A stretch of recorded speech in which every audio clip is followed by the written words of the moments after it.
There's a lovely orchestra going on this morning. Buzzard, wren, chaffinches, woodpecker. And there's a lot of woodpeckers this morning. I can hear, I think 3, maybe 4 in the surrounding area this morning. Anyway, welcome back. It's been a while. This time of year is not the greatest time to spend time in the woods to photograph. That's the second time I've heard that. It sounds like someone clearing their throat. I go,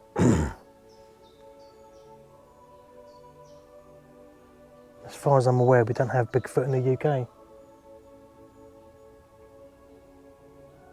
Anywho, this time of year is difficult for photographing. The coal tits, the blue tits, the chaffinches that you can hear, because they tend to spend their time higher up in the canopies. And this time of year the canopies are really thick. And we've got hazel and sycamore, a bit of willow that was further down, that's quite thick. We've got quite a few beech trees in here as well, so the canopies of thick grown sun shading leaves. So though it's nice for me to come and sit in here today, which is not much cooler in here. I mean, it's only just gone 9 o'clock and that sun out there is already baking. So hopefully this dappled light isn't too off-putting for you. But I wanted to stop, have a cup of coffee, and thought it would be a good idea to get the camera out for change. Like I said, haven't made one in a while. I just wanted to empty my brain onto you guys a bit. And the fact is that I'm always torn when it comes to coming out photographing. Part of me wants to just go out, discover, see what's around the corner, and not really know what I'm doing. Well, I don't know what I'm doing really, but not knowing where I'm going and what I'm going to photograph and film. The other side of me, which likes to be really organised, well, I usually Google research, Google Earth as much as I can, Street View if I can, for parking, locations, accessibility, rights of way, etc. And then obviously there's the forums. That was a green woodpecker. All the forums and see what people are seeing and where. And although I like to be really organised, I realise that I do spoil it for myself. And I wonder whether you guys felt the same or what you do. And a classic example of this was last month. I had a holiday with the wife on a cruise ship and we went to Norway for a week through the fjords. And we had like 4 major port stop locations. One of them was a place called Olden, and just 4 miles from Olden is a little village and an amazing sky lift that gives you the view from the top of this mountain is superb. Now, it was something that we had looked into and wanted to do, but Lowen was already an area that I was acquainted with, as it was where my granddad was posted during World War II.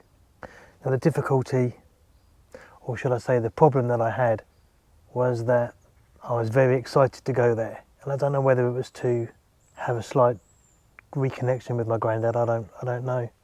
But the problem I had was just this little battle in my head, and that because I had Googled it and I had street viewed the area almost to the stage, well, it was to the stage, that when we got to Olden and we got off on the coach and we headed for Lowen, I knew the route we were going to be taking, and it was even to the stage where I'd said to the wife, oh, when we go around this corner, we go through this amazing little tunnel that was all knocked out by hand in 1908, whatever it was, and it's still rough and ready with minimal lighting.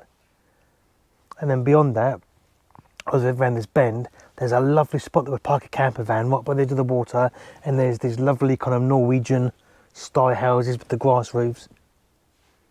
And although it was nice to see that, and I kind of knew what I was expecting, I was a bit disappointed in myself in the fact is that I had taken that exploration part away from that whole experience.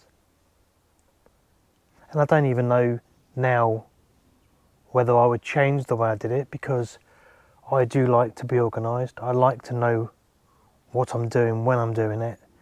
I like to get hold of as much information as I can. And then when I think about it, really I don't have... It's not until I think about when the wife and I first got together in the late 90s. And our holidays abroad were to Greece and Turkey, etc. That kind of area. So you went into a shop, you went through some books with the tour operator, and you chose, you booked, you went, and the whole thing was an exploration, was an expedition, was an explosion of the mind, of discovering new places and not knowing what's around the corner, not knowing where your destination is going to get you. And yes, there were times when you would do these excursions and maybe be disappointed because it wasn't what you thought it was going to be, or it wasn't as exciting as you thought it was going to be. But I never remember feeling disappointed, because the exploration was the excitement. It was the journey and not the destination. And I think with access to the worldwide interweb these days, that I think we've lost some of that. And like I said, will I do the same research again now and risk spoiling it for myself? I don't know. Let me guys what you do in the comments below. I'm curious to know what other people do. Well, we're in the middle of July now, so I'm hoping that maybe see some migratory birds. The swallows, the swifts, the house martins. They're always good to see this year this time of year, before they head off across the channel, through the Sahara and down to Africa for the winter. Although they're quite difficult to find because them little buggers can fly fast. A red start is another one I'd like to see today if I could, if I'm lucky enough. They're quite an easy one to identify. And the fact is that I've got a bit of a kind of a robin type red breast, and from here down in a patch it's black, and there's a white band across the top of its eyes. And they're another migratory bird that you don't get to see for 6 months of the year. They kind of turn up end of April, leave kind of September, October, and again head across the Channel, Sahara, down to Africa for the winter. But they're quite an easy migratory species to identify, and gorgeous colours. The buzzards around today, so hopefully, maybe, I'll give him a call and see if he decides to show a visit. Again, hopefully the woodpeckers, because they're making quite a racket today. And I think heading that way, heading south along the track there's quite a few old oaks. But I seem to remember last year they were making quite the noise at. We've got blue tits and coal tits. You can clearly, well, you probably can't on the microphone, but I can clearly hear them here. Because these canopies are so thick this time of year, especially the hazel on the beech and some of the sycamore there, that are big, thick canopies. So it's difficult to see up and through them. And also with blue skies, it's so backlit, they probably won't even come out on the camera anyway. But this time of year is usually the time of year that a good friend of mine used to, once a week, come out in hammocks, set them up in the woods, not these woods, further away woods, and set up a smudge fire maybe, just to keep the mosquitoes away. It's a lovely smell. And we'd sit and carve and chat, make coffee, carve some more, and then every now and then spend an overnight in the woods. Good times indeed. Well, I'm going to finish my coffee, and then I'm going to head off, wander, see what I can find.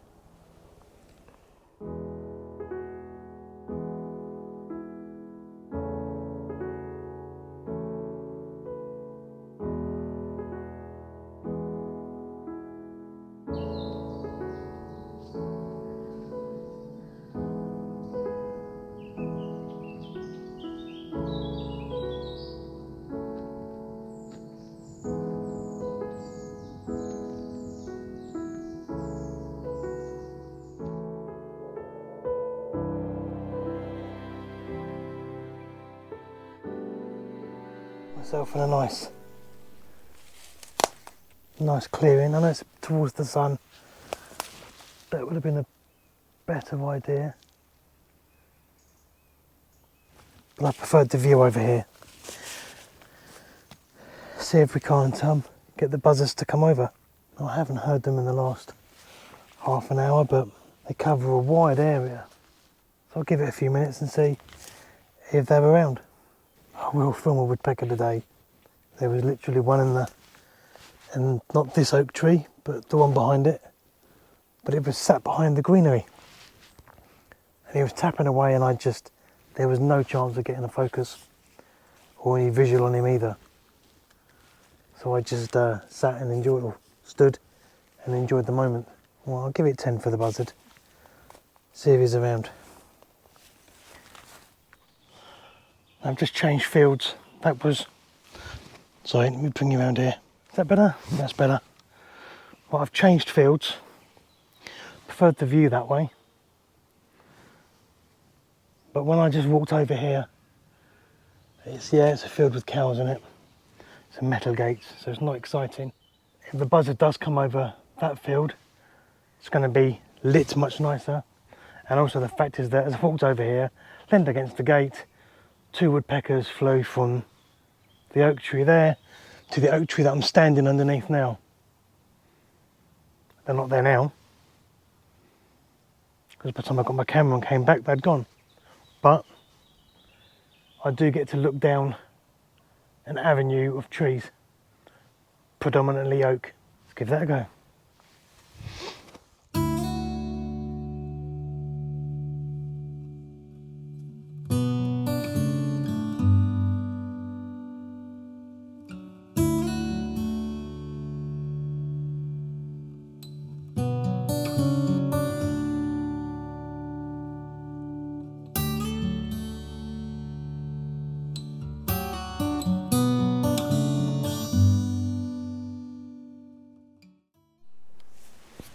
I know that sound.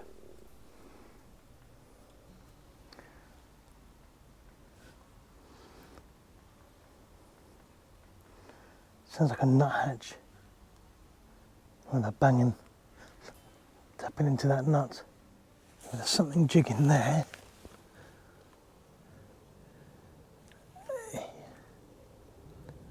Can't quite make out if it's a nuthatch or not.